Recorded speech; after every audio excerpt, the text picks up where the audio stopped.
Bonjour tout le monde. Habemus Papam, Habemus François. Tout le monde adore François, le grand pape. À l'Église et ses mystères, nous recevons des milliers de lettres avec des questions étonnantes d'ailleurs, et parfois très précises.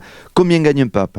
A-t-il des congés payés, etc., etc. Nous avons aujourd'hui un spécialiste, un invité surprise, Monsieur Lelon, qui va nous dire lui-même quel est son métier. Buongiorno, je m'appelle Lelon, mais je suis italien. Oui, bien sûr.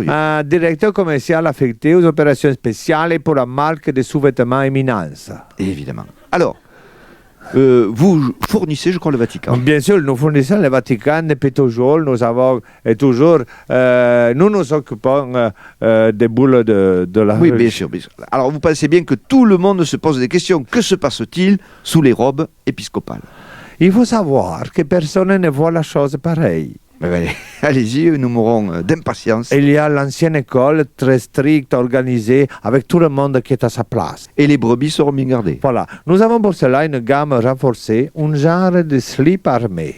Mais ça ne comporte pas des inconvénients ? Si. Un asseyage imprévu, trop abrupt, peut déclencher une douleur, voire même un pincement testiculaire. Aïe, rien que d'y penser, ça me fait mal, vous voyez ? Ah oui. Et puis cela implique d'être sûr de son corps. Vous voulez dire ? Parce qu'on ne sait jamais ce qui va se passer. Imaginez une extension subite. Vous voulez dire une érection ? Cela peut toujours arriver. Vous voulez dire une pulsion subite, une émotion, devant une mousse au chocolat, par exemple ? Voilà.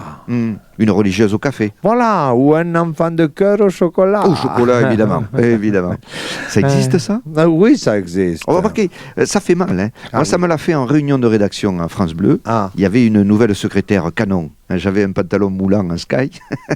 C'était le cirque Pender, vous voyez. J'avais le chapiteau déplié et un sacré mal aux ballerines. C'est le risque. On est tenu, mais il ne faut pas dépasser, il faut se contenir. Alors, l'autre tendance, La liberté, freedom, on vit, on est bien. c'est le caleçon. On marche, on est bien. On a les cloches de Pâques en action. Exactement. Badam, badam, badam. Edith Piaf. Exactement. Seulement, il faut bien l'avouer, c'est un peu le bordel. Ah oui ? C'est froissé, c'est moins net. Mais c'est la tendance. Voilà.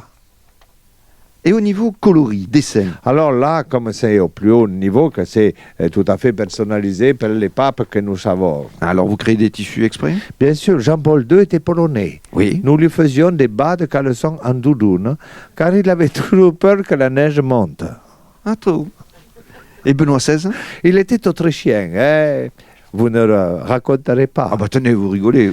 Il voulait entre des nous. caleçons avec des petites plumes tyroliennes. Ah, c'est pour ça que de temps en temps, il riait sans raison. Oh, ils allaient chatouiller le matériel.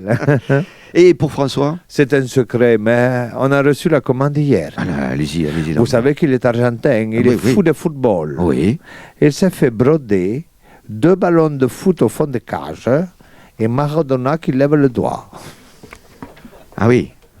Le doigt de Dieu, comme on dit au diocèse de Lyon. S'il vous plaît, excusez-vous tout de suite, il n'y a que quelques brebis galeuses. Je m'excuse, en tout cas, on sort un nouveau modèle. Le cardinal. En hommage à la fonction. Non, à Claudia Cardinal, l'actrice. Et c'est là-dessus que nous nous quitterons. Voilà, c'était un dossier de la rédaction de France Bleu.